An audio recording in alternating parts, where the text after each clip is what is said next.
Cuando mi padre me llevó a aquella casa oscura a los 15 años, me dijo: «Esto va a curar tu pereza». Al día siguiente, quemó mis sábanas manchadas de sangre. Fue solo el primero de 5 abortos que destruyeron mi sueño de ser madre. Hola, mis queridos.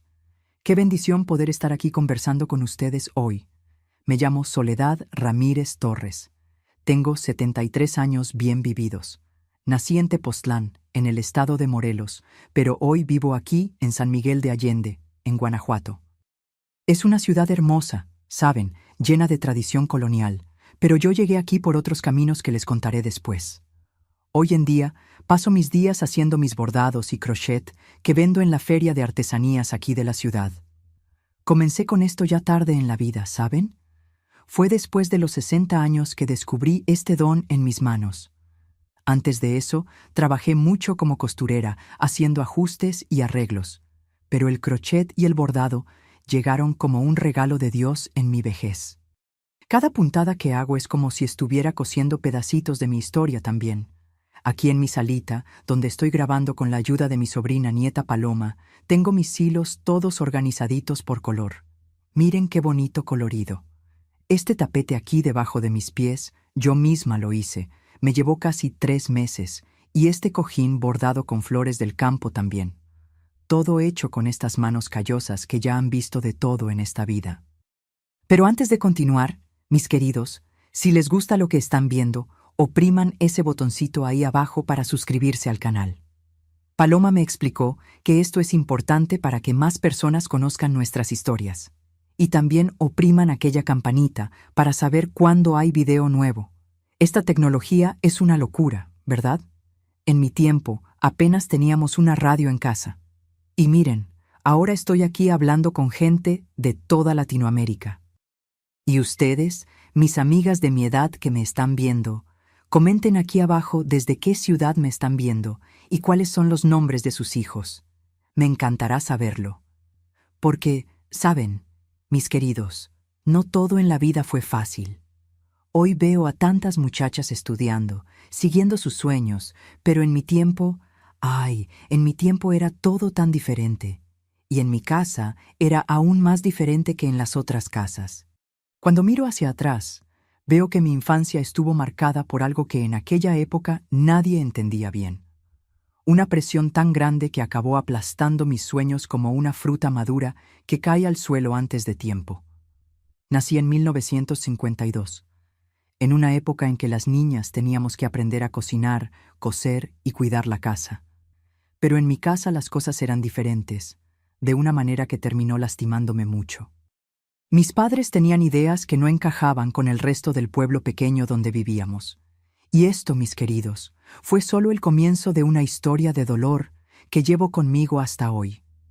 Recuerdo como si fuera ayer el olor a madera de la casa donde nací.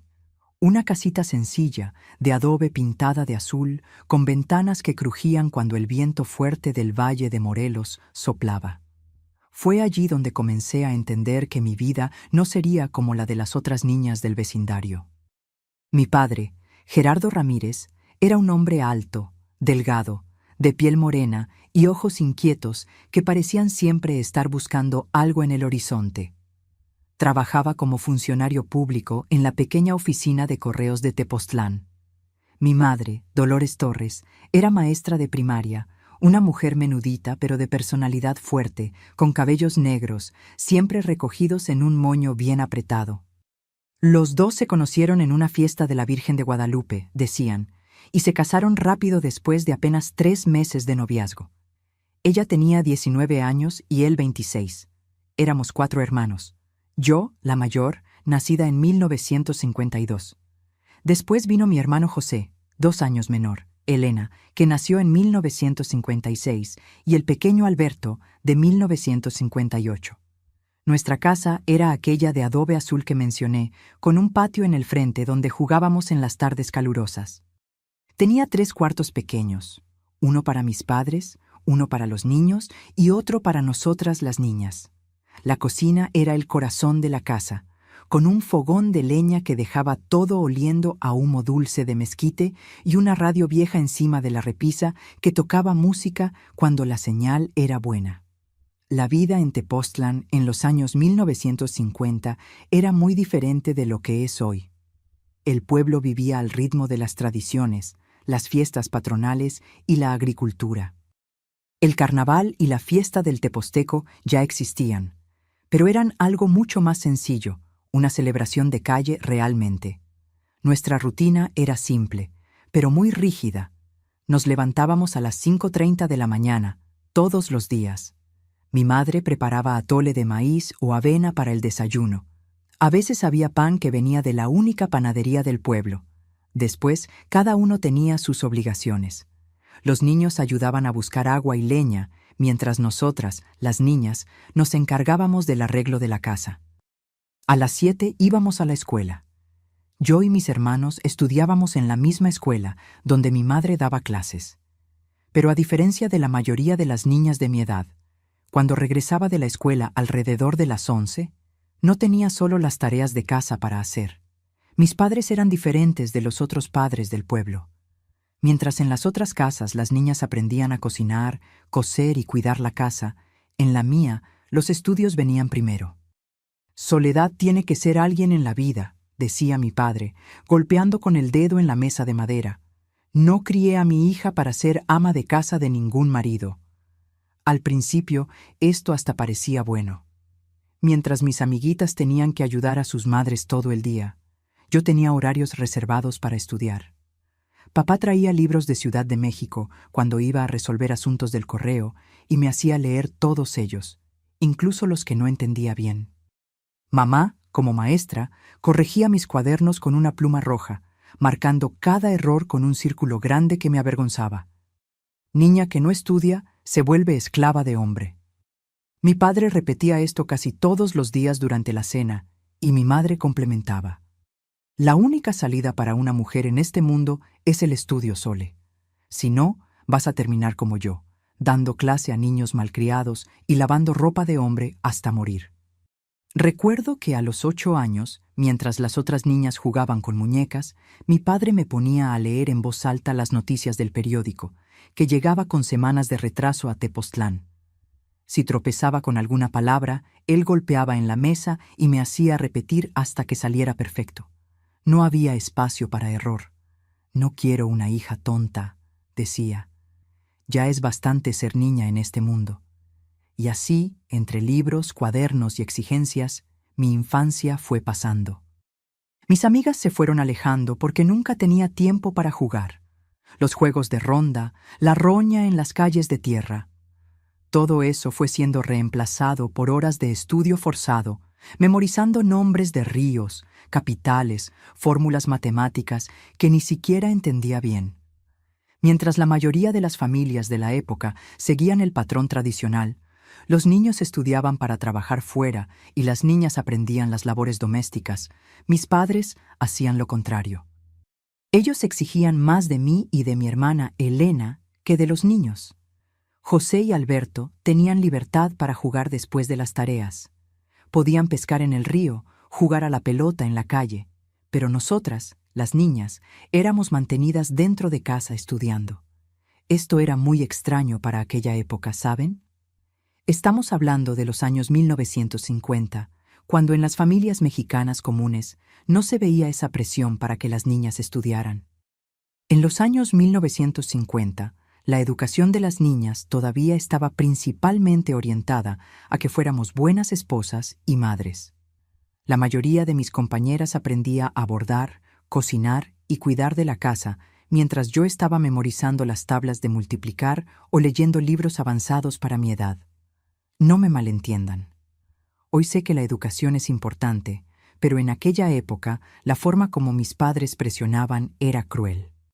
Tienes que ser la primera de la clase, si no, ¿para qué sirve?, decía mi padre, comparando mis notas con las de los otros alumnos. Mamá, que yo esperaba que me defendiera, solo reforzaba: tu hija sacó 8, ¿por qué no 10? ¿Qué está faltando?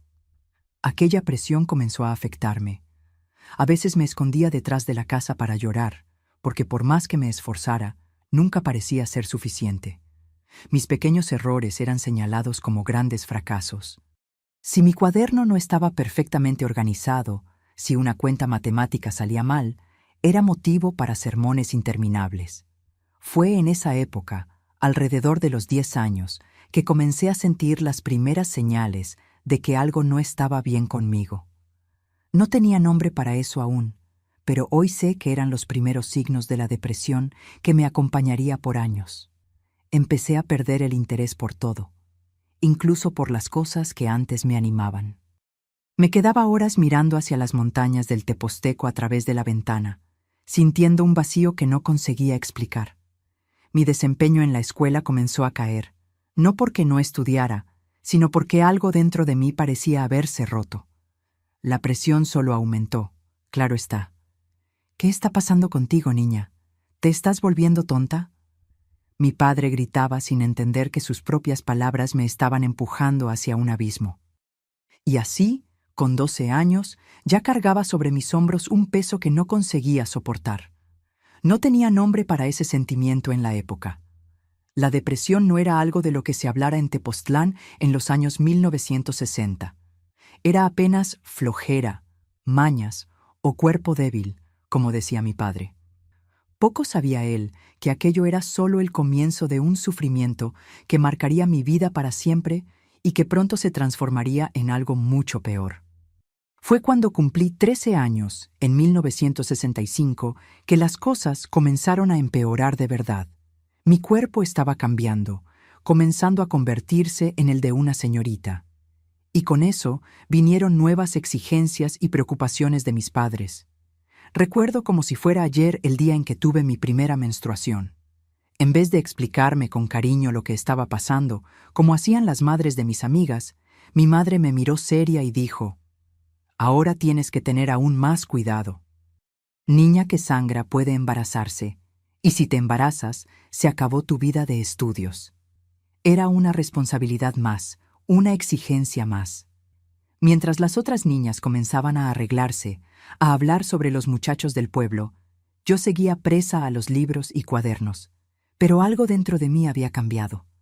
Aquella sensación de vacío que comenzó a los 10 años ahora era como un pozo profundo donde caía sin conseguir sujetarme a nada. Mis notas, que siempre habían sido altas, comenzaron a caer definitivamente. No conseguía concentrarme. Leía la misma página de un libro 5, 6 veces y no entendía nada. Mi cabeza parecía llena de una neblina espesa que no dejaba que los pensamientos se organizaran. Por la noche me quedaba horas acostada, mirando el techo de madera de nuestro cuarto, sin conseguir dormir. Por la mañana era un sacrificio levantarme de la cama. Mi padre no aceptaba aquello. Para él, yo estaba siendo perezosa, fingiendo para no tener que estudiar. «Estos son mañas de niña que quiere dar problemas», decía golpeando en la mesa. Los regaños se volvieron más frecuentes y más duros. Si antes él gritaba, ahora vociferaba tan alto que los vecinos podían oír. «Vas a acabar siendo una inútil, una holgazana que no sirve para nada». La situación en casa se volvió insoportable. Mi madre, que podría haberme defendido, solamente se callaba cuando mi padre me gritaba. A veces hasta concordaba con él. «Tu hija está cada día más lenta. Parece que no quiere nada con la vida», decía, como si yo no estuviera allí presente escuchando todo. Mis hermanos notaban lo que estaba pasando, pero eran demasiado pequeños para ayudarme. José, con 11 años, a veces me traía un pedacito de dulce que escondía en el bolsillo intentando animarme. Elena, con 9 años, se sentaba a mi lado mientras yo lloraba escondida, sin decir nada, apenas sosteniendo mi mano. El pequeño Alberto, con solo 7 años, no entendía bien lo que pasaba, pero me abrazaba fuerte cuando me veía triste. En julio de 1966, cuando yo tenía 14 años, tuve mi primera crisis realmente grave. Fue después de recibir las notas de la escuela. Por primera vez había sacado una nota por debajo del promedio en matemáticas. Sabía lo que me esperaba en casa. Caminé lo más despacio posible por las calles de tierra de Tepoztlán, como si pudiera retrasar lo inevitable. Cuando llegué, mi padre ya estaba en casa, sentado en la mesa de la cocina. Mi madre debía haberle contado, porque era maestra en la misma escuela. «Muéstrame el boletín», ordenó en cuanto pasé por la puerta. Con las manos temblando, le entregué el papel. Él miró. Su rostro se fue poniendo rojo y entonces arrojó el boletín al suelo. Yo trabajo día y noche para darte educación y así es como me lo agradeces, sacando notas bajas. ¿Qué tienes en la cabeza, niña? ¿Aserrín? No conseguí responder. Solo me quedé allí parada, sintiendo las lágrimas correr por mi rostro. Y entonces, por primera vez, vino la bofetada fuerte en el costado de mi cara, que me hizo tambalearme hacia atrás. «Esto es para que despiertes», gritó. «Quien no aprende con palabras, aprende con dolor». Mi madre, que estaba allí, apenas giró el rostro y se fue para el cuarto, cerrando la puerta. No dijo nada, no intentó defenderme. Fue en ese momento que algo dentro de mí se derrumbó completamente. Corrí hacia el patio, me escondí detrás del lavadero y lloré hasta no tener más lágrimas. Aquella noche no conseguí comer, no conseguí dormir, solo pensaba en huir, en desaparecer. En las semanas siguientes me esforcé más allá de lo posible para recuperar las notas. Estudiaba hasta la madrugada, los ojos ardiendo, la cabeza doliendo, pero mi cuerpo y mi mente parecían conspirar contra mí. Cuanto más intentaba concentrarme, más los pensamientos huían. Comencé a tener dolores de cabeza fortísimos que me dejaban en cama por días. Perdí el apetito y adelgacé tanto que mi ropa me quedaba holgada. «Estos son mañas», insistía mi padre. «La depresión no existe. Lo que existe es flojera y falta de vergüenza». Se negaba a llevarme al médico. «Vas a gastar dinero en vano», le decía a mi madre cuando ella raramente sugería que yo tal vez necesitara ayuda. Fue en esa época que comencé a pensar en no existir más. Tenía 15 años y ya no veía sentido en continuar viviendo. Pasaba horas mirando hacia el volcán del Teposteco, pensando cómo sería fácil simplemente dejarme caer desde allá arriba. Llegué a escribir una carta de despedida que guardé doblada dentro de mi cuaderno de español, pero no tuve valor. En vez de eso, comencé a aislarme cada vez más. En la escuela no hablaba con nadie. Me sentaba al fondo del salón y pasaba las clases mirando por la ventana. Mis antiguas amigas intentaron acercarse al principio, pero pronto desistieron. Me había vuelto la extraña, la callada, la niña que nadie entendía. En casa, evitaba estar en las mismas habitaciones que mi padre. Cenaba antes o después de él, comiendo apenas lo suficiente para no desmayarme. Por la noche, cuando todos dormían, salía al patio y me quedaba mirando las estrellas, imaginando cómo sería vivir en otro lugar, ser otra persona. Fue en agosto de 1967, poco después de que cumpliera 15 años, que ocurrió lo que cambiaría mi vida para siempre. Mi padre llegó a casa más temprano del trabajo con una expresión que nunca había visto antes. Parecía, al mismo tiempo, irritado y satisfecho, como si hubiera tomado una decisión importante.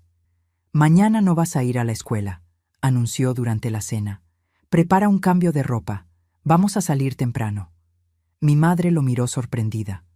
«¿A dónde van?», preguntó.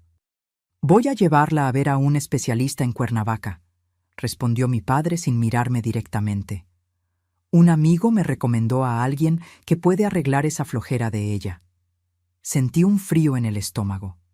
¿Qué tipo de especialista sería ese? Por un momento, tuve la esperanza de que finalmente alguien me ayudaría, entendería lo que me estaba pasando. Pero el tono de voz de mi padre, la forma como hablaba de arreglar, me dejaba aprensiva. Al día siguiente, antes incluso de que saliera el sol, embarcamos en un autobús que nos llevaría hasta Cuernavaca. El viaje duró toda la mañana. Me quedé sentada lejos de mi padre, mirando las montañas y los valles pasar. Él apenas me habló durante el viaje, solo para ofrecerme un pedazo de pan con mantequilla que mi madre había mandado. Llegamos a Cuernavaca al final de la tarde. La ciudad era mucho más grande y ruidosa que Tepoztlán, con autos y camiones por todas partes.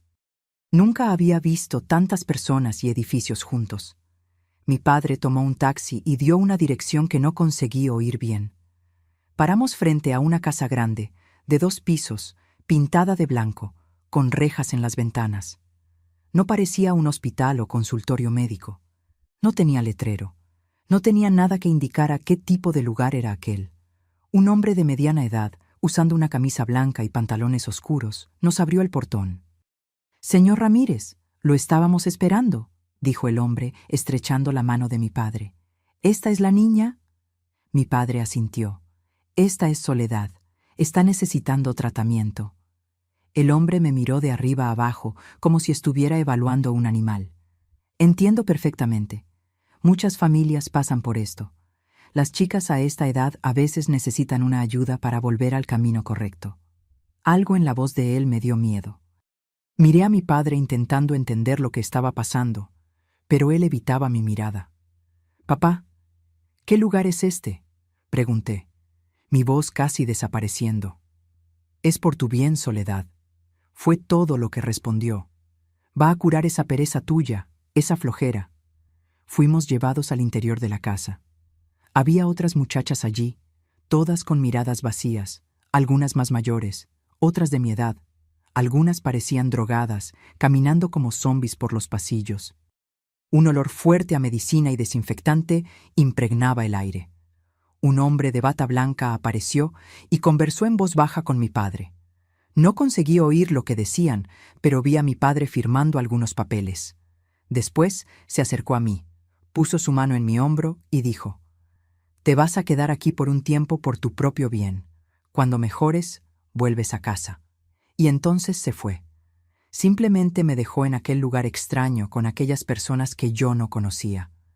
Intenté correr tras él, gritando, suplicando que no me dejara allí, pero dos hombres me sujetaron por los brazos, arrastrándome de vuelta al interior. Solo más tarde descubrí dónde estaba. Era una especie de clínica clandestina para tratar a chicas problemáticas. Chicas que se embarazaban fuera del matrimonio, que no obedecían a los padres, que mostraban señales de desviación mental, como ellos decían. Era un lugar terrible, donde hacían cosas que no quiero ni recordar. Me quedé allí por 3 semanas. 3 semanas que parecieron 3 años. Me daban medicamentos que me dejaban mareada, confusa. Tomaba baños helados de madrugada para espantar la pereza. Oía sermones interminables sobre obediencia y deber de las hijas.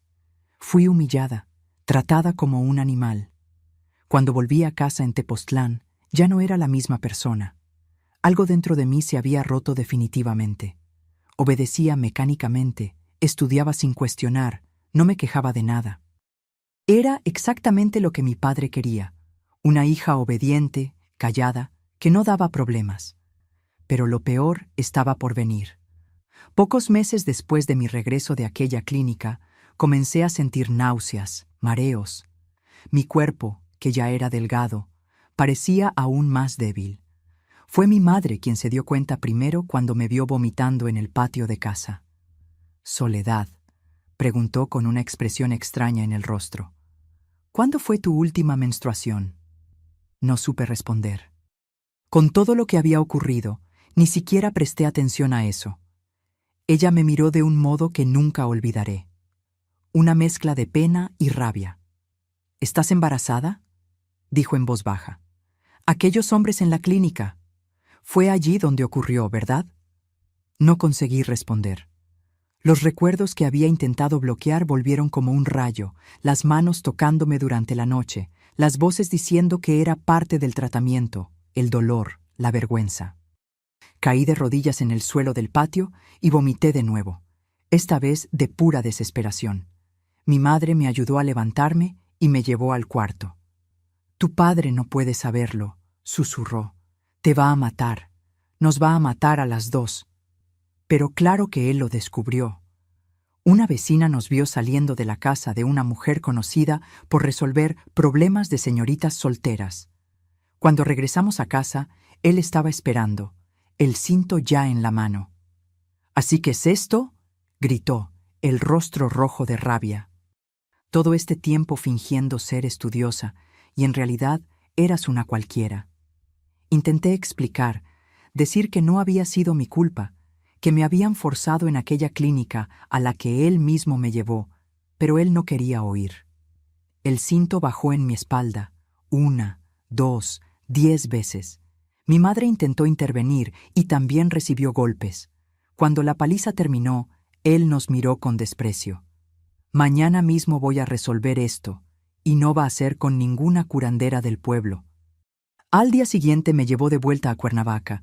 Esta vez fuimos a un lugar diferente, una casa pequeña en un barrio alejado. Un hombre que decía ser médico, pero tengo mis dudas, me dio algo para beber. Desperté horas después, con dolores terribles, sangrando tanto que pensé que iba a morir allí mismo. «Está hecho», dijo el hombre a mi padre. «Una más de estas y puede que no sobreviva. El útero quedó dañado». Volvimos a Tepoztlán al día siguiente. Yo apenas conseguía caminar, con fiebre alta, todo el cuerpo doliendo. Mi madre me cuidó en silencio, cambiando los paños ensangrentados, dándome tés para el dolor. No hablamos sobre lo que había pasado. Era como si hubiéramos hecho un pacto silencioso para nunca mencionarlo. Pero fue apenas el primero de 5 abortos por los que pasé en los años siguientes. Siempre el mismo patrón. Yo era llevada a aquella clínica en Cuernavaca, volvía herida, sangrando, cada vez más débil. En la 4ª vez, tuve una infección tan grave que casi muero. En la 5ª, el médico dijo que yo nunca más podría tener hijos. Mi útero estaba destruido y en todas las ocasiones el responsable era el mismo, mi propio padre. Él me embarazaba y después me forzaba a abortar para esconder su monstruosidad. Un ciclo de horror que duró de mis 15 a mis 17 años. Nadie en el pueblo sospechaba. Para todos, Gerardo Ramírez era un padre dedicado, preocupado por la educación de su hija, un funcionario ejemplar de correos. En casa era un monstruo que destruyó mi vida, mi cuerpo y mi alma. Y mi madre, ella sabía, ella veía, pero no hacía nada. El miedo la paralizaba. A veces cuando estábamos solas, ella lloraba y pedía perdón. «No puedo hacer nada, hija», decía. «Si lo denuncio, ¿quién va a creer? ¿Y para dónde vamos? ¿Cómo voy a mantener a todos ustedes?» Así, vivíamos en aquella casa azul de adobe, una familia aparentemente normal por fuera, un infierno por dentro. Las violencias continuaron hasta mis 17 años, cuando finalmente conseguí encontrar una salida de aquella pesadilla. Pero eso es una historia para otro momento. Después de todo lo que pasé entre mis 15 y 17 años, lo que quedó fue una cáscara vacía de lo que yo podría haber sido. Aquella niña llena de potencial, que incluso bajo presión excesiva soñaba con un futuro mejor, había desaparecido. En su lugar existía apenas una joven silenciosa, de mirada baja, que se movía por la casa como una sombra, intentando ser invisible para no atraer la atención del padre. Me despertaba todas las mañanas con un peso en el pecho, una sensación de que no valía la pena levantarme de la cama. El simple acto de respirar parecía exigir un esfuerzo enorme. Mi cuerpo, ya fragilizado por los abortos sucesivos, estaba constantemente dolorido. Tenía dolores crónicos en el bajo vientre, sangrados irregulares que los médicos locales no conseguían explicar o fingían no entender la causa, porque nadie quería meterse con el respetable señor Ramírez de Correos. En la escuela mi desempeño era mecánico. Estudiaba porque era obligada, no porque tuviera cualquier interés o ambición. Respondía a las preguntas de los profesores con voz monótona, sin vida. Hacía las tareas con precisión automática, como un robot programado para funcionar, sin sentir nada. Aún así, mis notas eran buenas. El miedo de lo que ocurriría si no lo fueran era mayor que cualquier desánimo.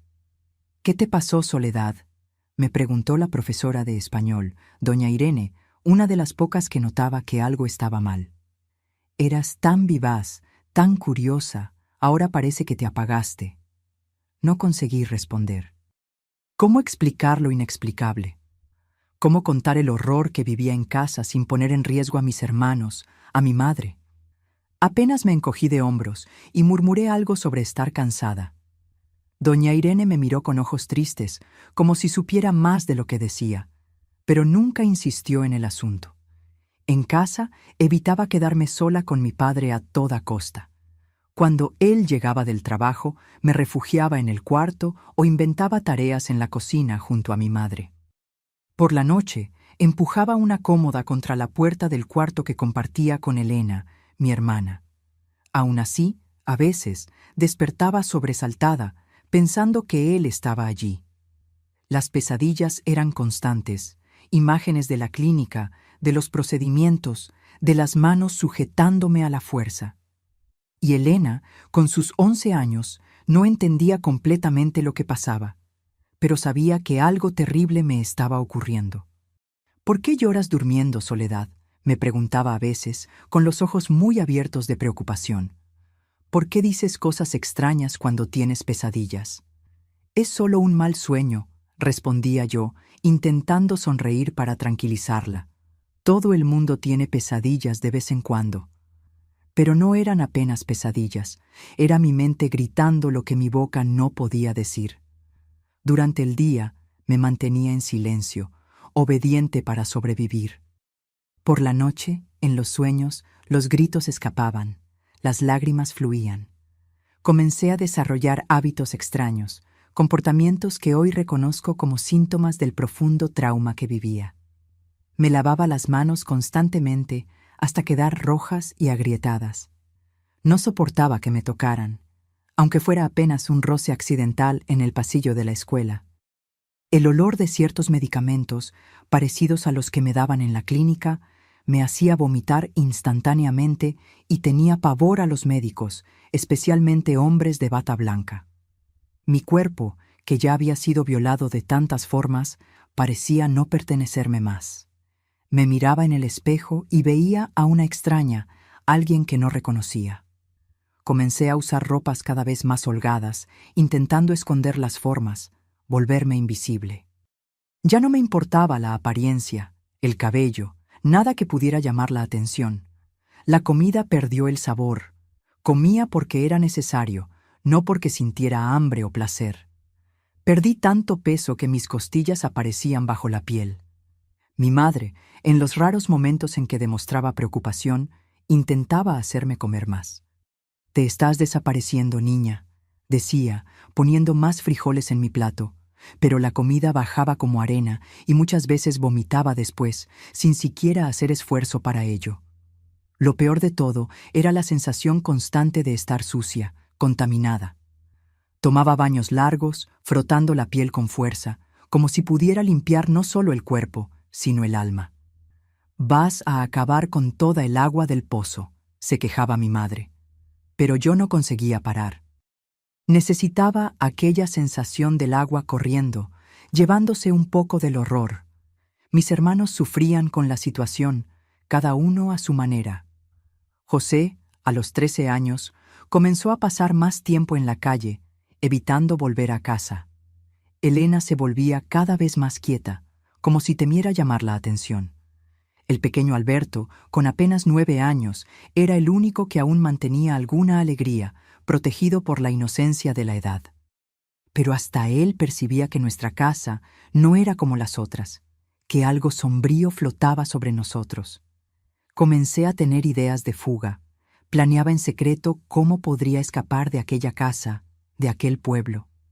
Guardaba algunas monedas que conseguía cuando hacía pequeños trabajos de costura para vecinas. No era mucho, pero tal vez fuera suficiente para un pasaje de autobús. El problema era para dónde ir. No tenía parientes en otras ciudades, no conocía a nadie que pudiera acogerme. Y el miedo de ser encontrada y traída de vuelta era paralizante. En la escuela, las pocas amigas que aún intentaban acercarse se fueron alejando poco a poco. Yo no conversaba, no sonreía, no participaba en nada. En los trabajos en grupo me quedaba en silencio, apenas haciendo mi parte mecánicamente. En los recreos me sentaba sola, observando a las otras chicas reír y conversar sobre cosas normales, novios, fiestas, sueños para el futuro, cosas que para mí parecían pertenecer a otro mundo, una realidad a la que ya no tenía acceso. «Te volviste una extraña, Soledad», dijo Marisa, que había sido mi mejor amiga en la infancia. «Parece que ya no estás aquí, incluso cuando estás a nuestro lado». Ella tenía razón. Yo no estaba realmente allí. Parte de mí se había quedado en aquella clínica en Cuernavaca o en los cuartos oscuros donde mi propio padre destruía mi vida pedazo a pedazo. Lo que quedaba era apenas un fantasma, una sombra vagando por los días sin realmente vivir. A los 16 años, tuve una crisis que me llevó al hospital de Tepoztlán. Me desmayé durante la clase de educación física, después de días sin conseguir comer prácticamente nada. En el hospital, el doctor Esteban, un médico mayor que conocía a mi familia hacía años, me examinó con cuidado. Notó las cicatrices en mi vientre, las señales de procedimientos mal hechos, la extrema desnutrición. ¿Qué le pasó a esta niña?, preguntó a mi madre, que estaba a mi lado, tensa y pálida. Ha sido débil desde pequeña, mintió mi madre, evitando mirar a los ojos del médico. Come poco, siempre fue así. El doctor Esteban la miró con desconfianza, después a mí. Vi en sus ojos que él sabía, o al menos sospechaba la verdad. Pero como tantos otros en el pequeño Tepoztlán, él eligió el silencio. Se limitó a recetarme vitaminas y una dieta especial, recomendando reposo y tranquilidad. Cuando salimos del hospital, mi madre apretó mi brazo con fuerza. «Ni una palabra de esto a tu padre», susurró, el miedo evidente en su voz. «Él va a decir que estás fingiendo para llamar la atención». Aquella visita al hospital tuvo una consecuencia inesperada. Mi padre, temiendo que médicos más curiosos pudieran descubrir lo que realmente ocurría, disminuyó las violencias físicas por un tiempo, no por arrepentimiento o compasión, sino por miedo a ser descubierto. Aún así, las miradas, las palabras cortantes, las amenazas veladas continuaban. El terror apenas cambió de forma, se volvió más sutil, más psicológico. Fue en esa época que comencé a escribir un diario escondido debajo de una tabla suelta en el piso del cuarto. No era un diario común, con relatos del día a día. Era más un depósito de pesadillas, de miedos, de planes de fuga. Escribía por la noche, a la luz de velas, cuando todos dormían. Era mi única válvula de escape, la única forma de expresar lo que sentía sin riesgo de ser castigada por ello.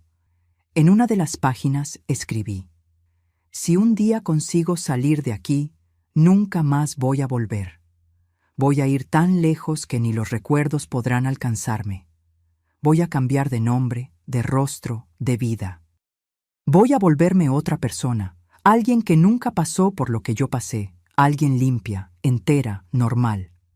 Era un sueño imposible, claro. Nadie consigue escapar completamente del propio pasado. Las marcas quedan no solo en el cuerpo, sino en el alma. Aún así, aquella idea de recomienzo, por más ilusoria que fuera, me daba fuerzas para continuar respirando, para enfrentar un día más. A los 17 años, algo dentro de mí comenzó a cambiar. No fue un cambio repentino, sino lento, casi imperceptible al inicio.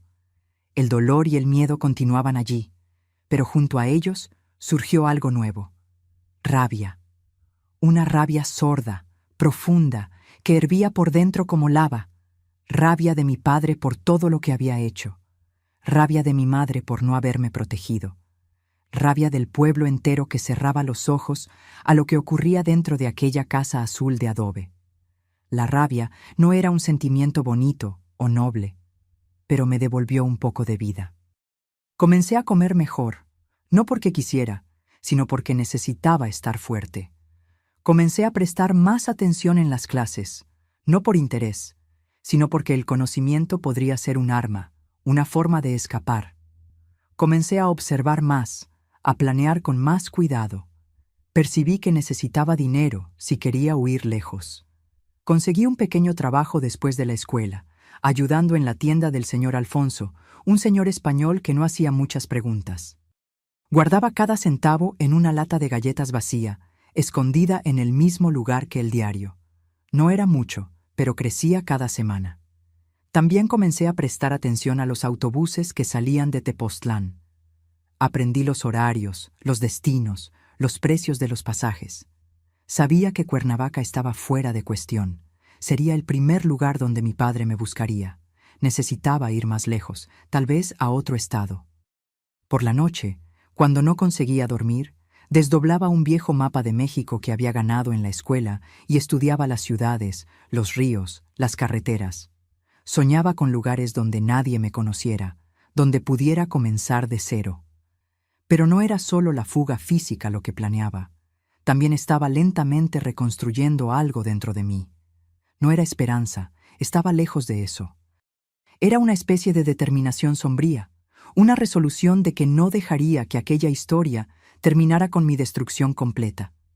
En los momentos más oscuros, cuando el peso de los recuerdos amenazaba aplastarme, me repetía a mí misma: voy a sobrevivir a esto, voy a sobrevivir a él, un día voy a estar lejos y libre. Era un mantra, una promesa que me hacía a mí misma todas las noches antes de dormir, todas las mañanas al despertar. Y fue esa promesa, esa determinación nacida del dolor y de la rabia, que finalmente me dio fuerzas para hacer lo que necesitaba ser hecho. Porque a pesar de todo el horror que viví, algo dentro de mí se negaba a desistir completamente. Aquella chispa de vida, aquella terquedad en continuar existiendo, a pesar de todo, sería mi salvación.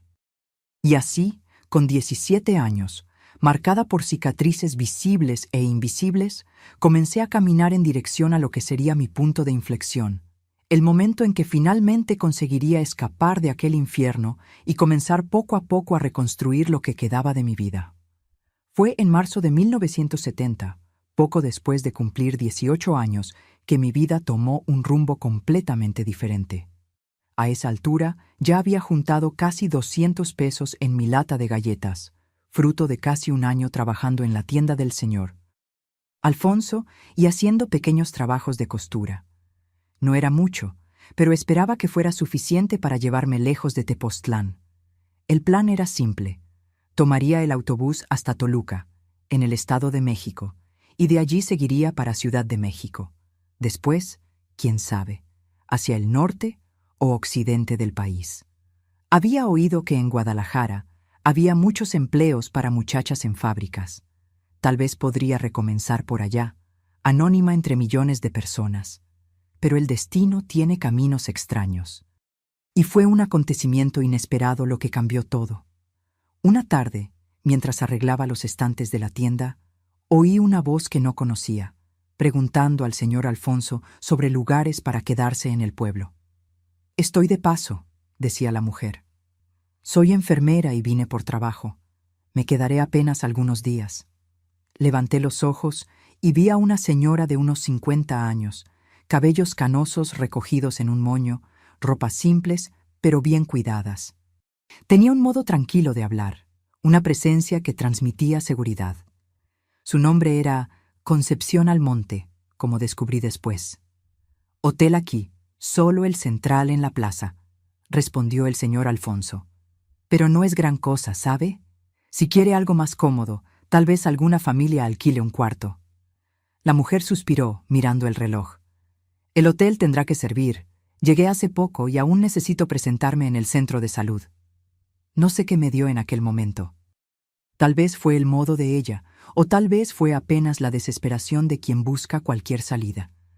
El hecho es que me acerqué y con una voz que apenas reconocí como mía, dije: «Mi familia tiene un cuarto disponible, señora. Es simple, pero limpio. Queda cerca del centro de salud». Era una mentira, claro. No teníamos cuarto disponible y mi padre jamás permitiría una extraña en casa. Pero algo me impulsó a hablar, como si una fuerza mayor que yo misma guiara mis palabras.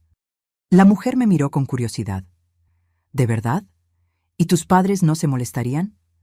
«Mi mamá alquila el cuarto de vez en cuando para complementar la renta», continué mintiendo, ahora sin conseguir parar.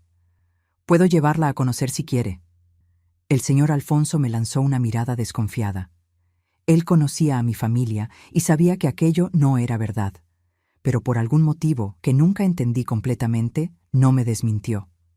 Apenas se encogió de hombros y volvió a organizar las mercancías.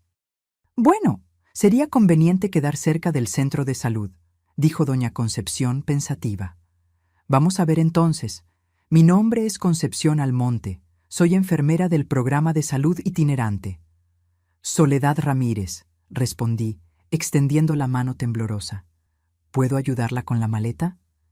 Y así salimos de la tienda juntas. Mientras caminábamos, mi mente trabajaba frenéticamente. ¿Qué estaba haciendo? ¿A dónde la llevaría? ¿Cómo explicaría la mentira? En realidad, señora, comencé parando de repente en medio de la calle. No tenemos cuarto para alquilar. Yo mentí. Doña Concepción me miró sorprendida. ¿Y por qué harías eso, niña? Las palabras simplemente escaparon de mi boca, como agua de una presa que se rompe. Porque necesito salir de este pueblo. Necesito ayuda. No aguanto más vivir aquí. Algo en mi tono o en mi expresión debe haber tocado a la enfermera. En vez de irritarse con la mentira, me condujo hasta un banco en la plaza central.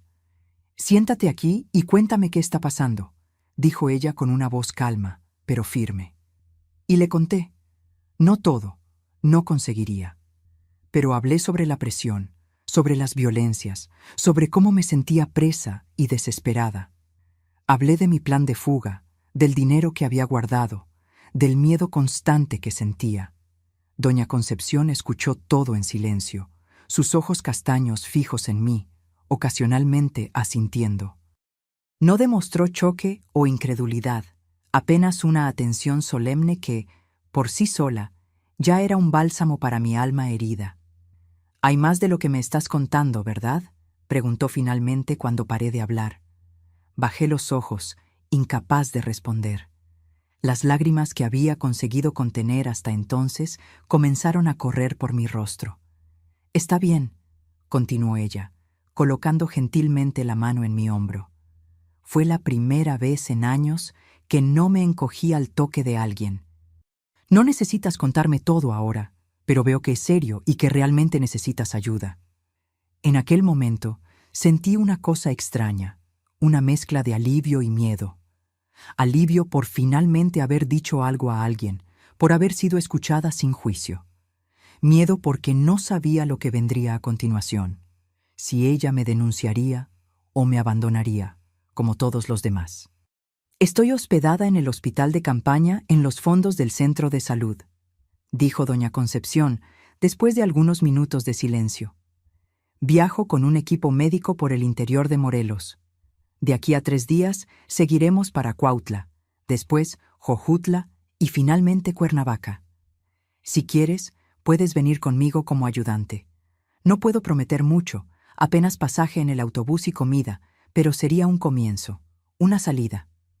La miré, apenas creyendo lo que oía. «¿La señora me llevaría sin conocerme bien?». Ella sonrió levemente.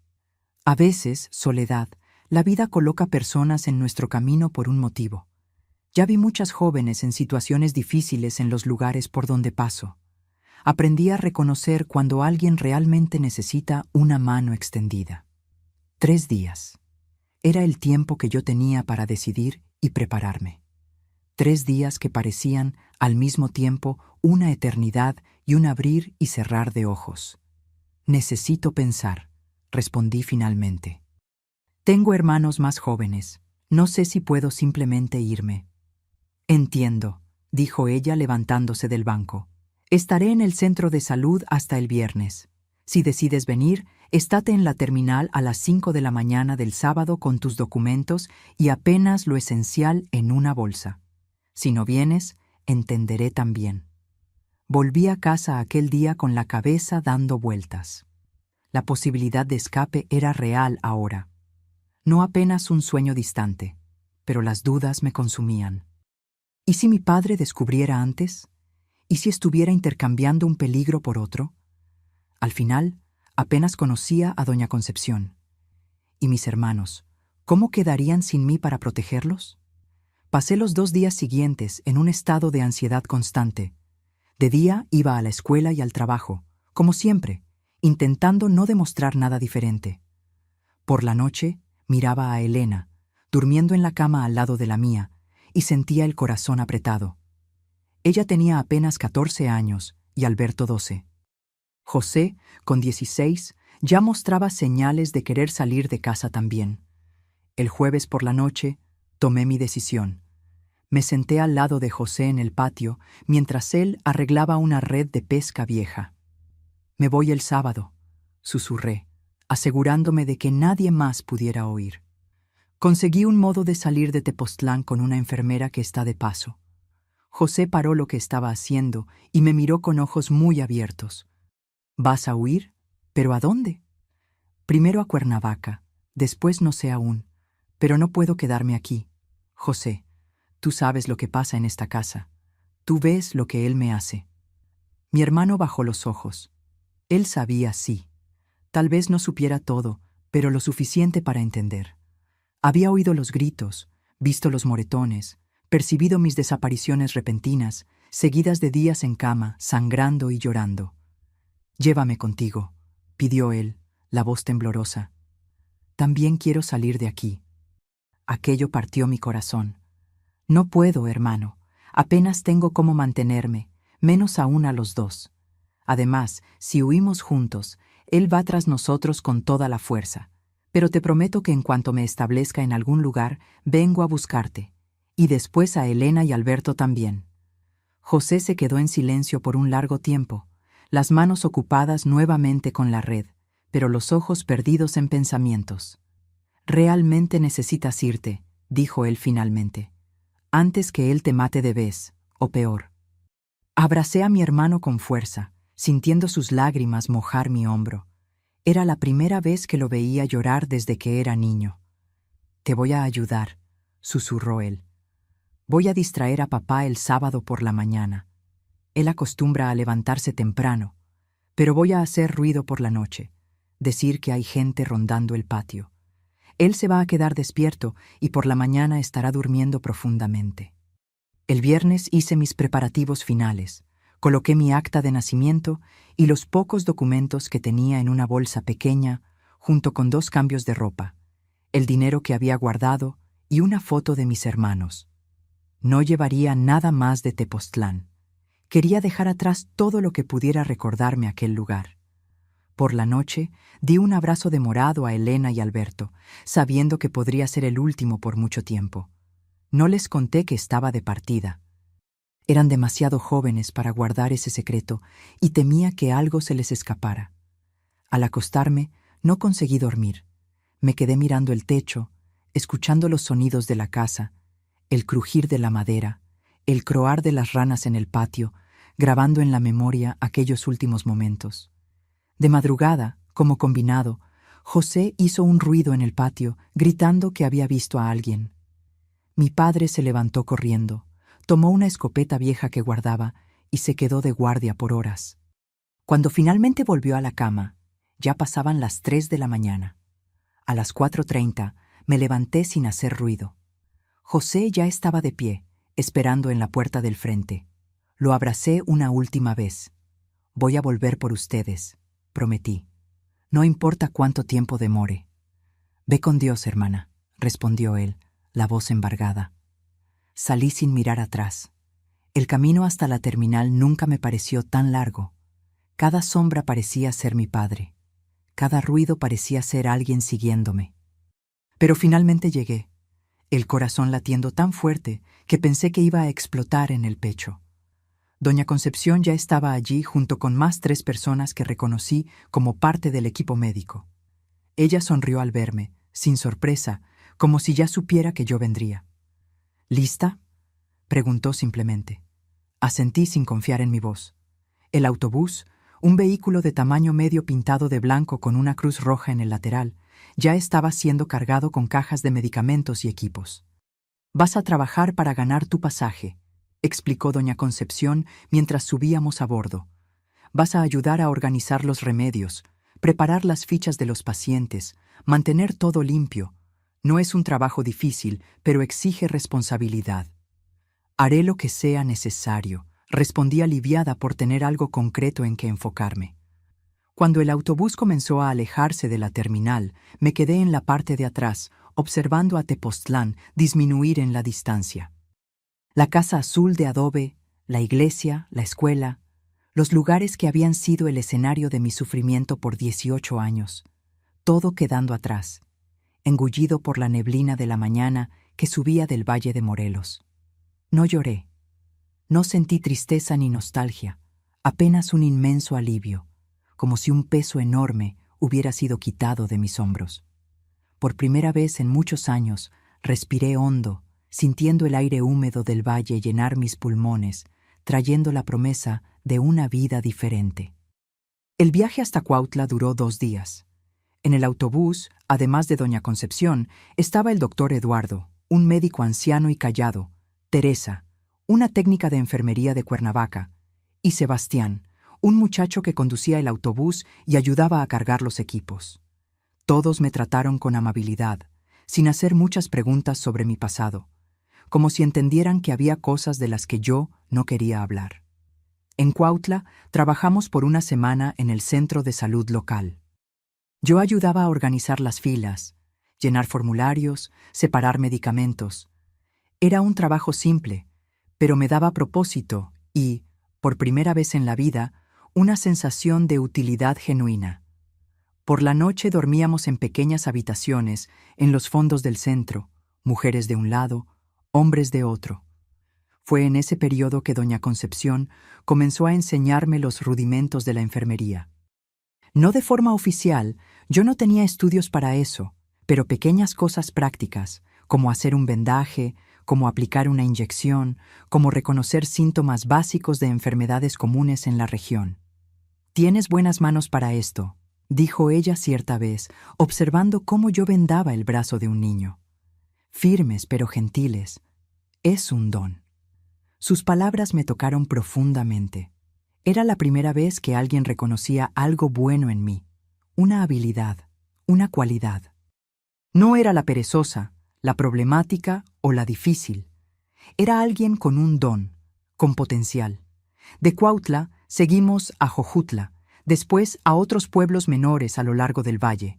En cada lugar yo aprendía más sobre cuidar a las personas, sobre medicamentos, sobre enfermedades y tratamientos.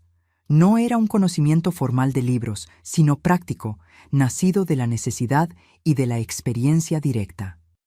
2 meses después de mi fuga de Tepoztlán, llegamos finalmente a Cuernavaca, la ciudad grande, que antes había sido el escenario de mis peores pesadillas, ahora representaba posibilidades. Doña Concepción me llevó a quedar en la casa de ella, una construcción simple, pero acogedora, en un barrio de trabajadores en la zona este de la ciudad. «Puedes quedarte aquí hasta establecerte», dijo ella. «Tengo un cuarto disponible desde que mi hija se casó». Me quedé con doña Concepción por casi 1 año. Durante ese tiempo, conseguí un empleo como auxiliar en una pequeña clínica, usando lo que había aprendido durante los viajes.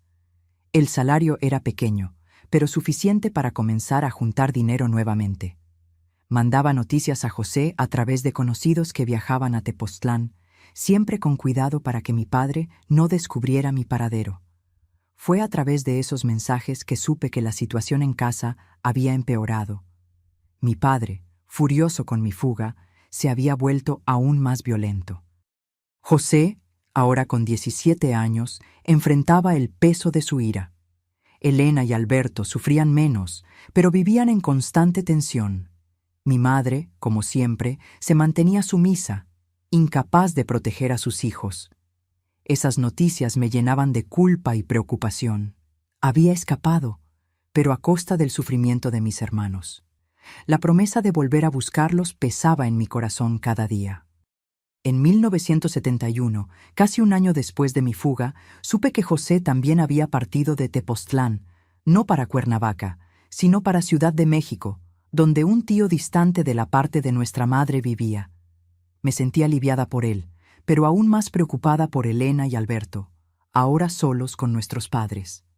Fue en esa época que doña Concepción me presentó a un programa del gobierno que enviaba profesionales de salud para el norte del país, donde faltaba mano de obra.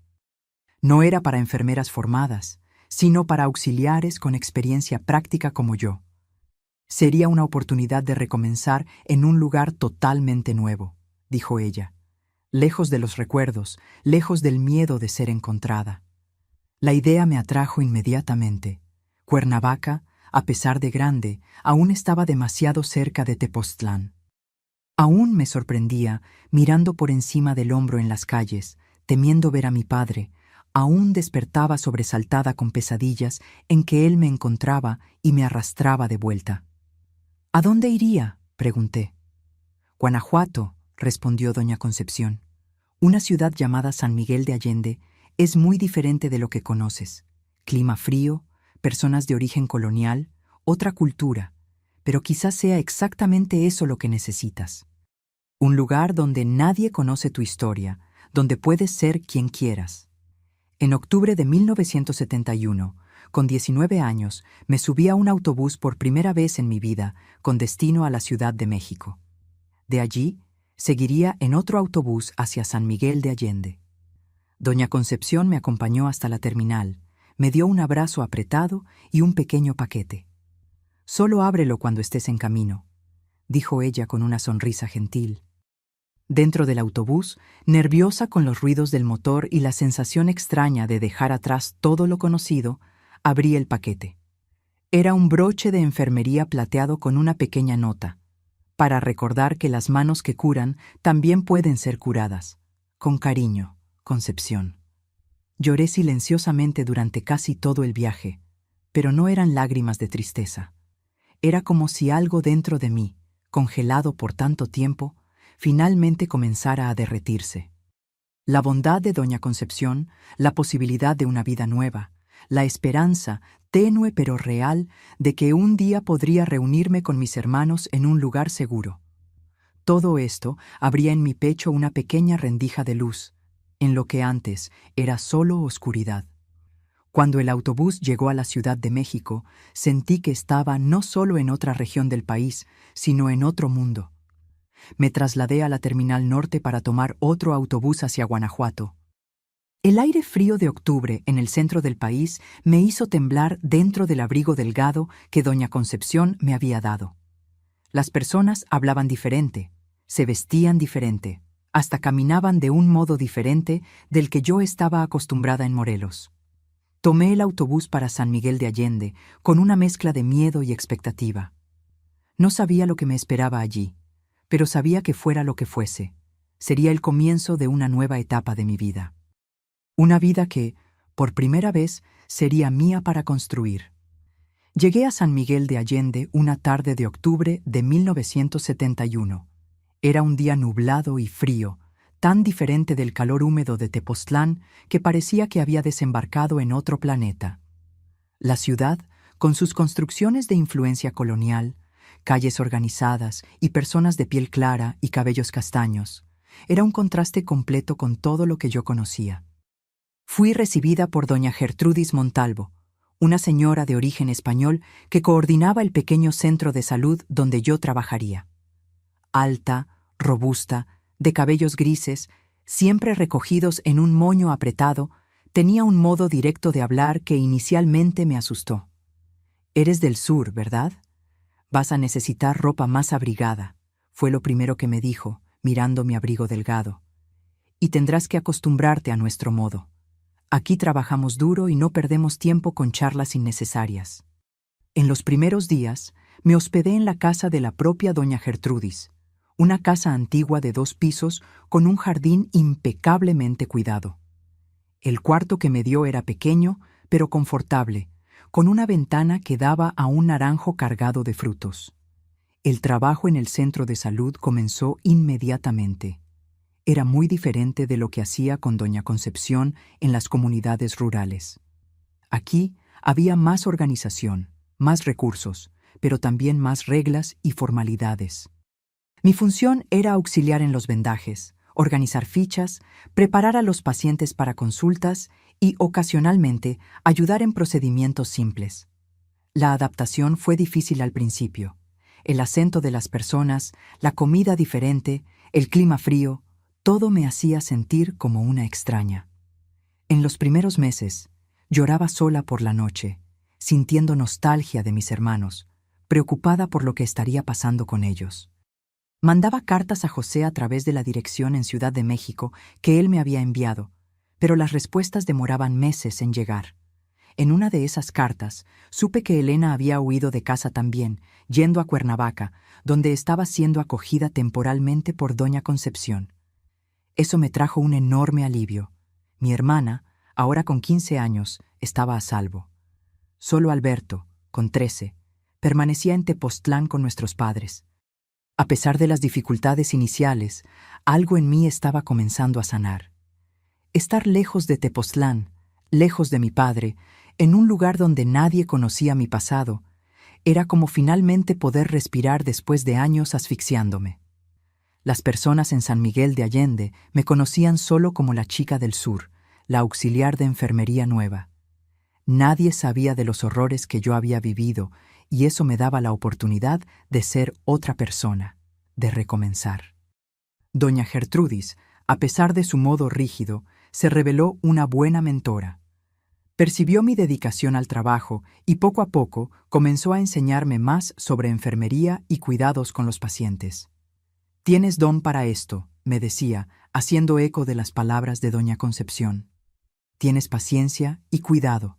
A los pacientes les agradas». Después de 6 meses viviendo con doña Gertrudis, conseguí alquilar un pequeño cuarto en los fondos de la casa de una familia local. Los García era un espacio modesto, apenas una cama, un armario y una mesita, pero era mío, el primer lugar que podía llamar verdaderamente mío en toda la vida. La familia García estaba compuesta por Carlos, un carpintero viudo de mediana edad, y sus 2 hijos adolescentes, Miguel y Pilar. Me trataban con respeto y me incluían en las comidas del domingo, cuando Carlos preparaba la tradicional barbacoa. Fue con ellos que aprendí un poco de las costumbres locales y comencé a sentirme parte de la comunidad. Fue también a través de los García que conocí la artesanía local. Pilar, la hija de Carlos, participaba en un grupo de mujeres que se reunía semanalmente para hacer trabajos manuales, tejido, crochet, bordado, tapices. Un día ella me invitó a acompañarla. «Te quedas muy sola en tu cuarto», dijo Pilar. «Ven con nosotras, te hará bien». Reluctante al principio, acabé aceptando. El grupo se reunía en la casa de doña Inés, una señora mayor que había sido maestra y ahora dedicaba su tiempo a enseñar técnicas de artesanía. Había cerca de 10 mujeres de edades variadas, todas de familias establecidas en la región por generaciones. «Nunca he hecho esto antes», confesé, mirando las agujas de tejer que Pilar me había prestado. «Todas comenzamos de cero algún día», respondió doña Inés con una sonrisa gentil. «Te mostraré los puntos básicos». Para mi sorpresa, adoré el tejido desde el primer intento. Había algo casi meditativo en el movimiento repetitivo de las agujas, en el crecimiento gradual de la tela entre mis manos. Era como si cada punto ayudara a organizar mis pensamientos, a calmar los recuerdos dolorosos que aún me asombraban. Pronto comencé a frecuentar el grupo regularmente. Aprendí no solo a tejer, sino también crochet, bordado y, eventualmente, técnicas de tejido en pequeños telares. Las mujeres del grupo, inicialmente distantes con la forastera del sur, poco a poco fueron abriéndose conmigo, compartiendo historias, recetas, consejos. En 1973, después de casi 2 años en San Miguel de Allende, recibí una carta que cambiaría nuevamente el rumbo de mi vida. Era de José, diciendo que había conseguido un empleo estable en una fábrica en Ciudad de México y estaba planeando buscar a Alberto en Tepoztlán. «Nuestro padre está enfermo», escribía él. «Problemas en el hígado por causa de la bebida. No debe durar mucho. Cuando se vaya, iré a buscar a Alberto. Y si puedes, me gustaría enviarle para que se quede contigo. Ciudad de México no es lugar para un niño de su edad». La noticia sobre mi padre me causó sentimientos conflictivos. No había perdón en mi corazón por lo que él había hecho, pero tampoco deseaba sufrimiento a nadie. En cuanto a Alberto viviendo conmigo, la idea me llenó de alegría y aprensión. Quería mucho volver a ver a mi hermano pequeño, cuidar de él, darle la oportunidad de una vida mejor. Pero mi pequeño cuarto en los fondos de la casa de los García apenas me cabía a mí misma, menos aún a un adolescente en crecimiento. Decidí conversar con Carlos García sobre mi situación. Para mi sorpresa, él ofreció una solución que no había considerado. «Tengo una pequeña casa en el terreno de al lado que era de mi suegra», dijo él. «Está vacía desde que ella falleció el año pasado. Necesitaría algunas reparaciones, pero podrías alquilarla por un valor muy accesible. Tendrías espacio para ti y tu hermano». La casa que Carlos mencionó era de hecho pequeña, apenas 2 cuartos, una sala-cocina integrada y un baño, pero para mí parecía un palacio.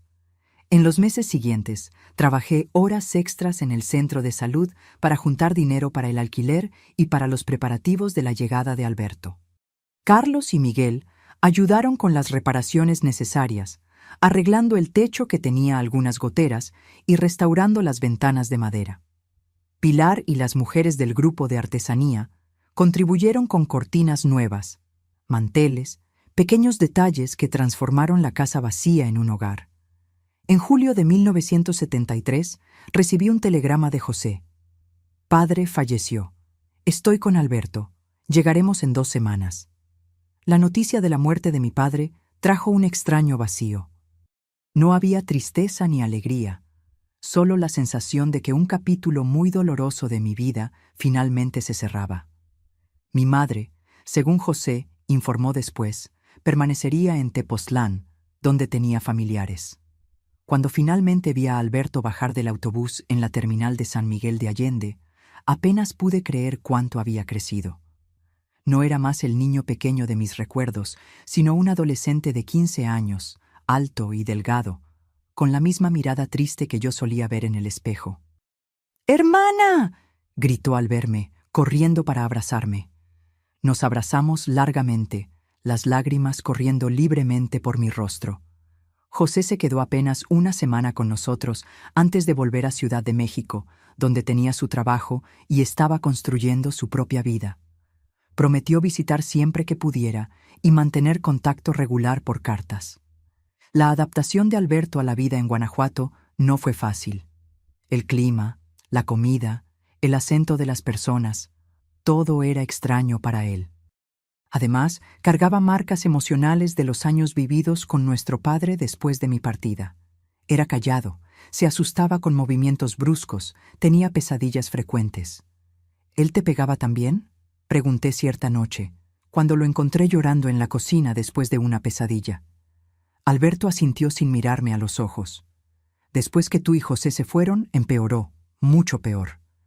Matriculé a Alberto en la escuela local y conseguí un trabajo para él por las tardes como ayudante en la carpintería de Carlos García. El trabajo con la madera pareció calmarlo, dándole un propósito y una forma de canalizar sus emociones. En los años siguientes construimos lentamente una nueva vida en San Miguel de Allende. Alberto se graduó de la secundaria y después siguió el camino de la carpintería, convirtiéndose en aprendiz formal de Carlos. Yo continué en el centro de salud, pero dedicaba cada vez más tiempo a la artesanía, que se había convertido no solo en un pasatiempo, sino en una forma de terapia. En 1976, a los 24 años, conocí a Ernesto Hernández, un joven agricultor de una propiedad en las afueras de la ciudad. Venía regularmente al centro de salud por causa de una lesión crónica en la rodilla, resultado de un accidente en la cosecha. Era un hombre tranquilo, de pocas palabras, pero gestos gentiles. Después de algunas consultas, me invitó a tomar un café en la plaza central. Rechacé inicialmente. La idea de involucrarme con un hombre aún me causaba pavor, considerando todo lo que había vivido. Pero Ernesto no desistió, continuando tratándome con respeto y paciencia. «No necesitas tenerme miedo», dijo él cierta vez, percibiendo mi incomodidad cuando intentó tomar mi mano. «Podemos ir a tu ritmo, sin prisa». Poco a poco, con mucha cautela, permití que Ernesto se acercara. Él fue el primer hombre en quien confié después de todo lo que pasé. Nuestra relación avanzó lentamente, meses de conversaciones, paseos siempre en lugares públicos, pequeños gestos de cariño que fueron gradualmente rompiendo las barreras que yo había levantado alrededor de mi corazón. Ernesto sabía que había sombras en mi pasado, aunque nunca le conté los detalles completos de lo que viví en Tepoztlán.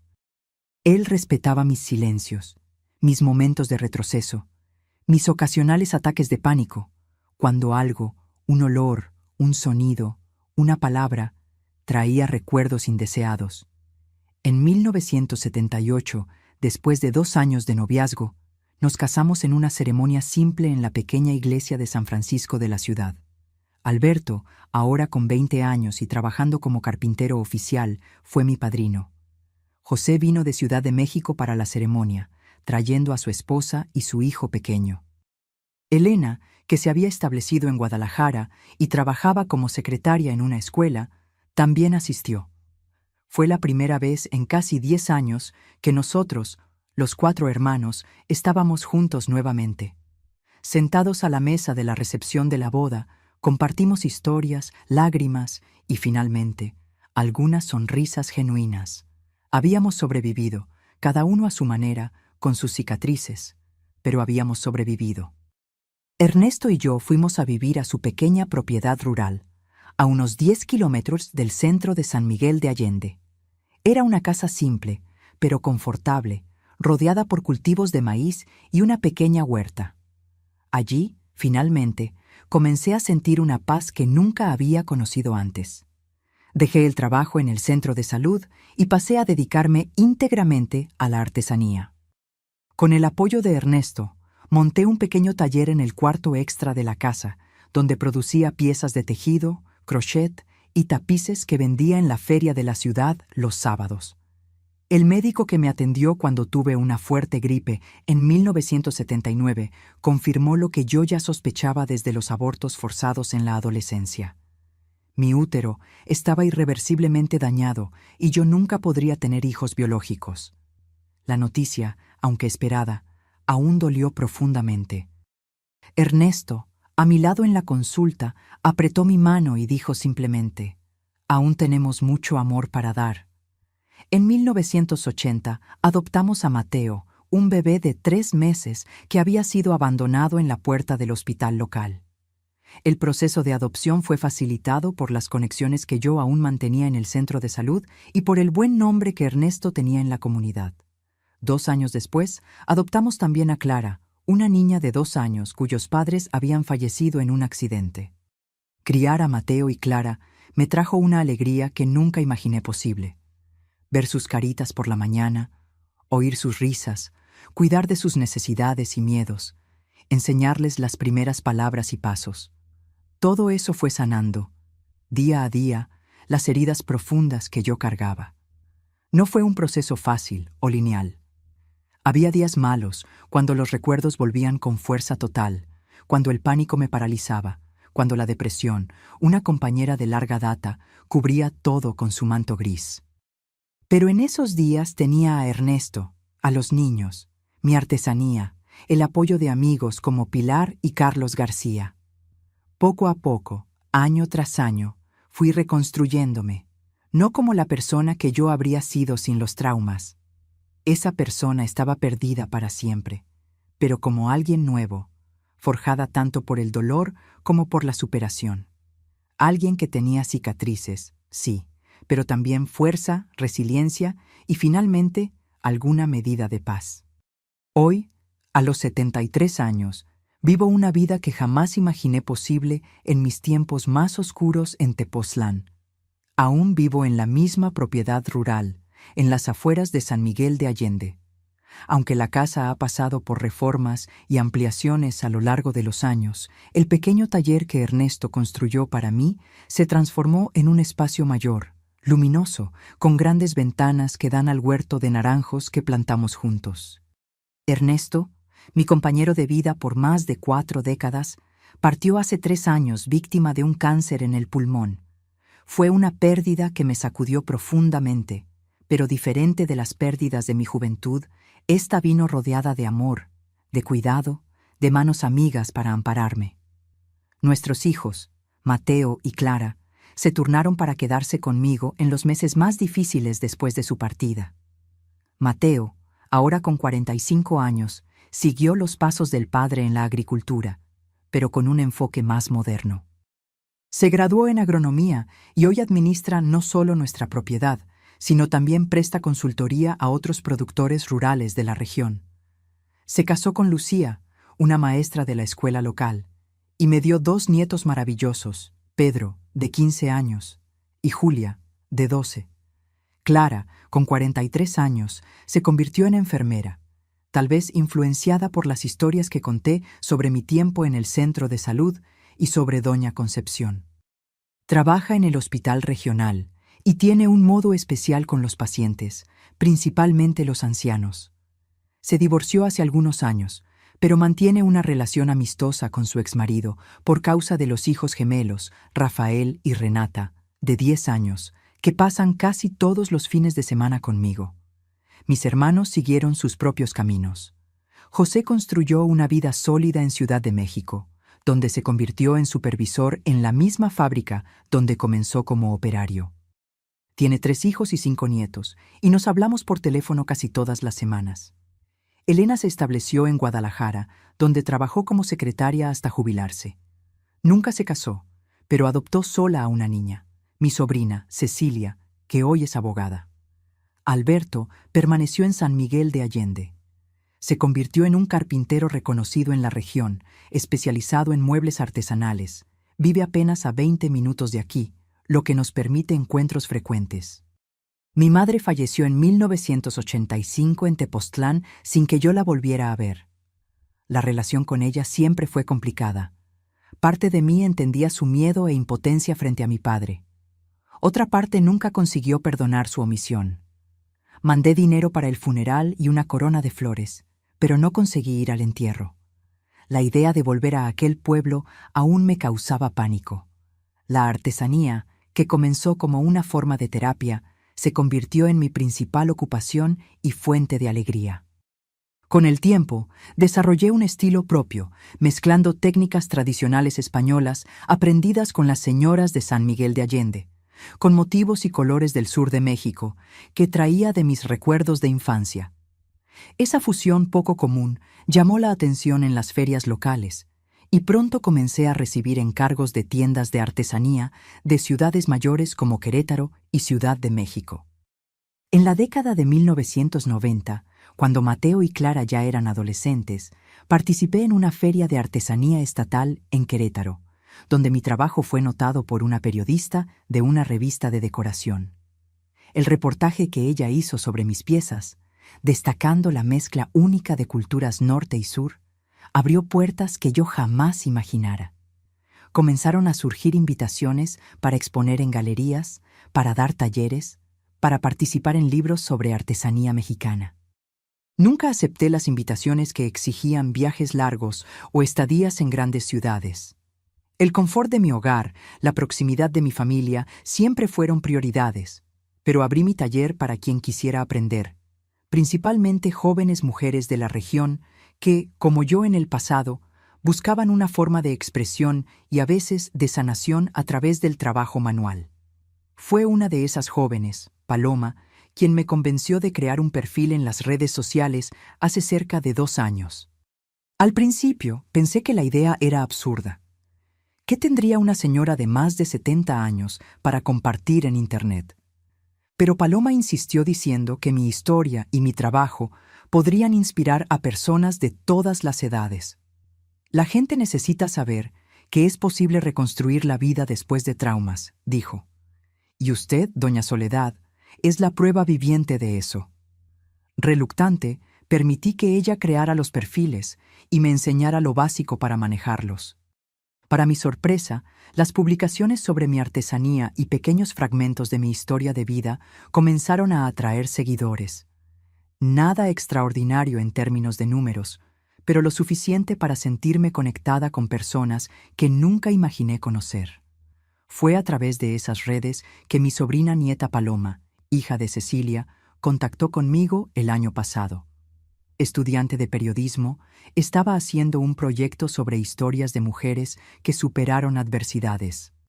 Cuando visitó San Miguel de Allende para conocerme personalmente, surgió la idea de grabar videos más largos, contando mi trayectoria de vida.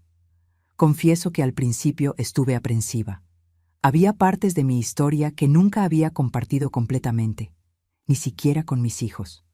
las violencias que sufrí, los abortos forzados, los detalles más sombríos de los años en Tepoztlán.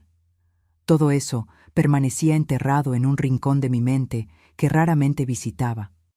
Pero Paloma, con su sensibilidad y respeto, me convenció de que compartir podría ayudar a otras mujeres que pasan por situaciones semejantes.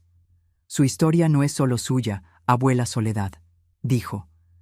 Es la historia de tantas mujeres que sufren en silencio, que creen que no hay salida. Y así comenzamos este proyecto de videos que ustedes están viendo ahora. Cada grabación es una inmersión en el pasado, a veces dolorosa, a veces liberadora. Hay días en que, después de que Paloma se va con su equipo, paso horas en mi taller, tejiendo en silencio, procesando los recuerdos que fueron traídos a la superficie. Mi rutina hoy es tranquila, como conviene a una señora de mi edad. Me despierto temprano, alrededor de las 6 de la mañana, hábito que mantengo desde los tiempos de Tepoztlán.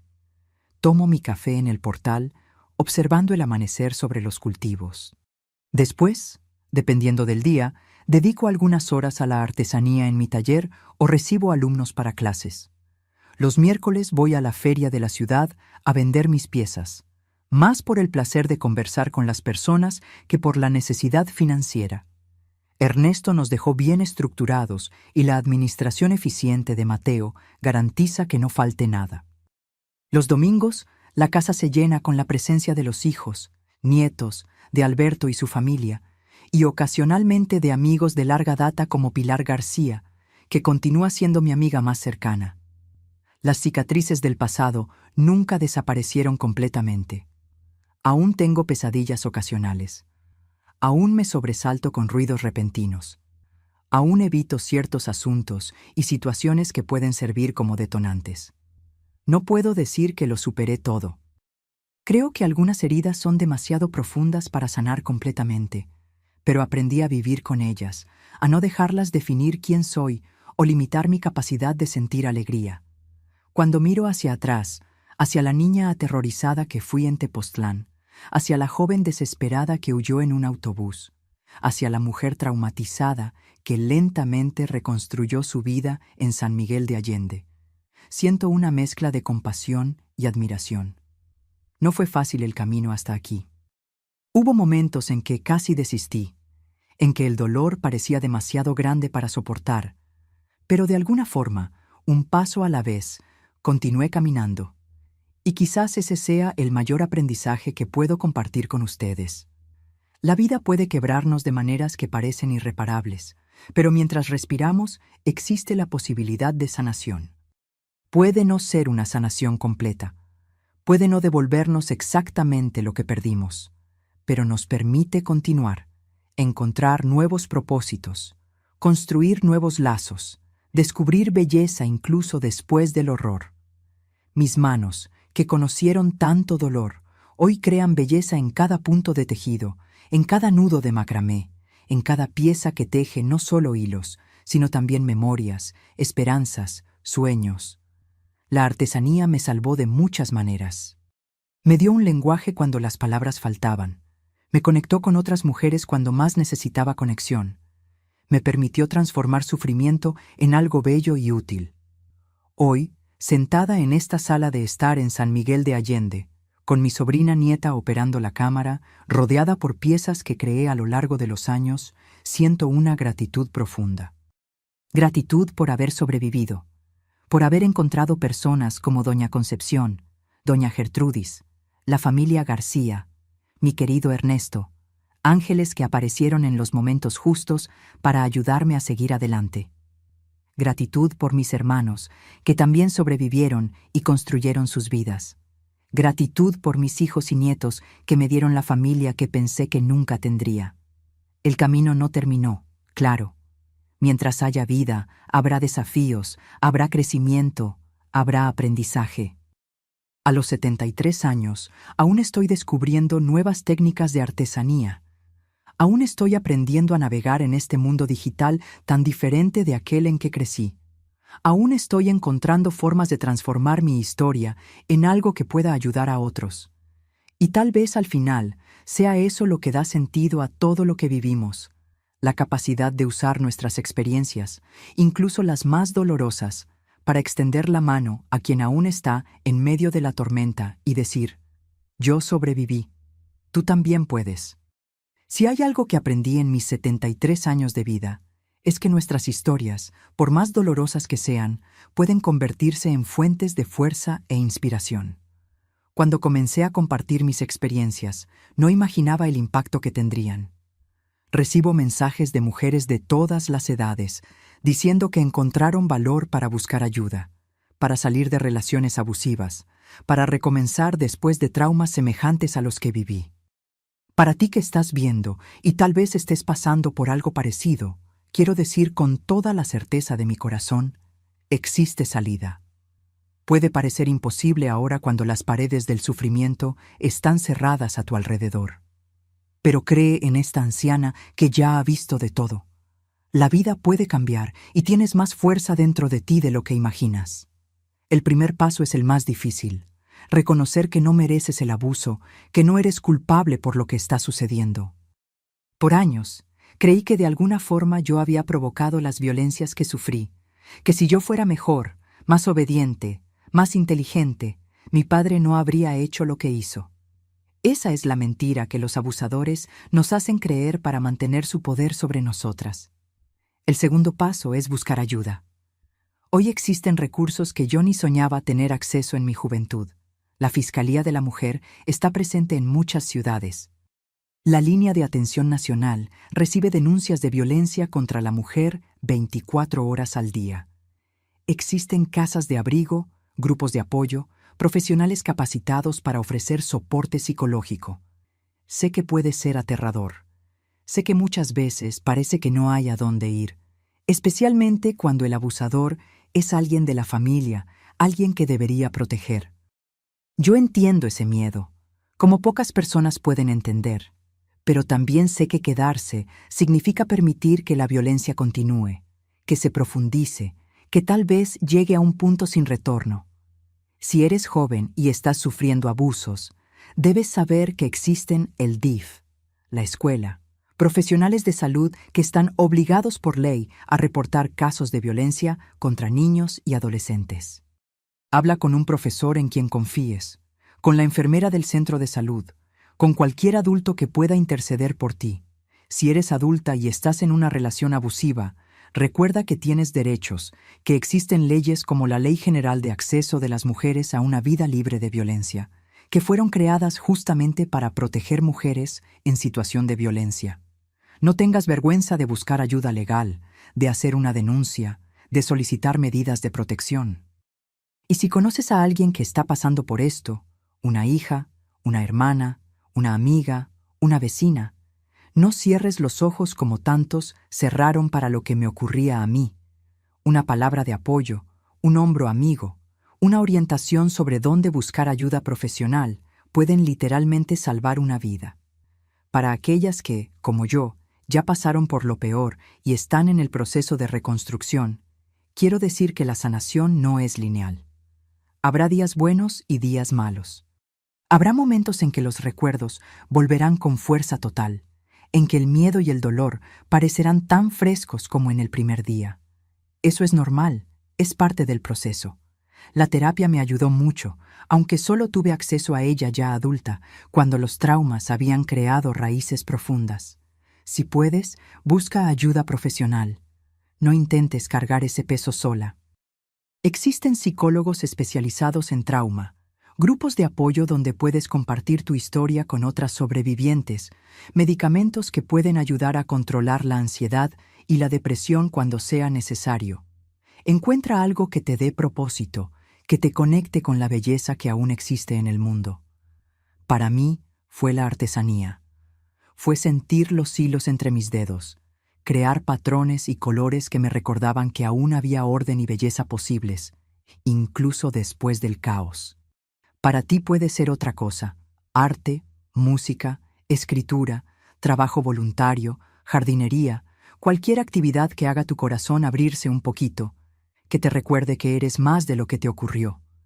Y si, como yo, descubres que algunas heridas son permanentes, como mi infertilidad causada por los abortos forzados, debes saber que existen otros caminos para construir una familia, para dar y recibir amor. Mis hijos adoptivos trajeron una alegría a mi vida que jamás imaginé posible. Ellos no borraron lo que viví, pero me dieron un nuevo capítulo, uno que yo misma pude escribir, libre de las sombras del pasado. La verdad es que nunca seremos quien habríamos sido sin los traumas. Esa persona nos fue arrebatada, pero podemos convertirnos en alguien nuevo, alguien fuerte, justamente por causa de lo que sobrevivimos, alguien capaz de extender la mano a otros que aún están en la oscuridad. Mi historia no terminó en aquella casa de adobe azul en Tepoztlán, ni en las clínicas clandestinas de Cuernavaca, donde tantas atrocidades ocurrieron. Mi historia continuó, se transformó, floreció de maneras que yo jamás podría prever en mis momentos más oscuros. La tuya también puede. Si me permites, me gustaría terminar con un mensaje especial para mis compañeras de jornada. Mujeres que, como yo, cargan cicatrices visibles e invisibles. Somos más fuertes de lo que sabemos. Somos más resilientes de lo que imaginamos. Nuestras historias importan, nuestras vidas importan. Y mientras continuemos contando nuestras verdades, manteniendo encendida la luz que otros intentaron apagar, estaremos no solo sobreviviendo, sino venciendo. Gracias por escucharme, por permitirme compartir mi jornada. Espero que en algún momento de esta larga conversación, algo de lo que hablé haya tocado tu corazón, haya encendido una pequeña luz de esperanza o comprensión. Mis queridos, si esta historia tocó tu corazón, por favor, oprime el botón de suscribirse y activa la campanita. Cada suscripción no es solo un número para mí. Es una prueba de que mi dolor no fue en vano, de que compartir puede realmente hacer la diferencia en la vida de alguien. Si conoces a alguna mujer que vive bajo el terror de la violencia doméstica, que tiene miedo de denunciar, que cree que no tiene salida, comparte este video con ella inmediatamente. Puede ser la mano extendida que ella necesita en este exacto momento para encontrar valor. Deja un comentario diciendo desde dónde estás viendo este video para que otras mujeres sepan que no están solas en esta lucha. Hazlo ahora. No esperes ni un minuto más. Tu acción puede salvar una vida hoy mismo.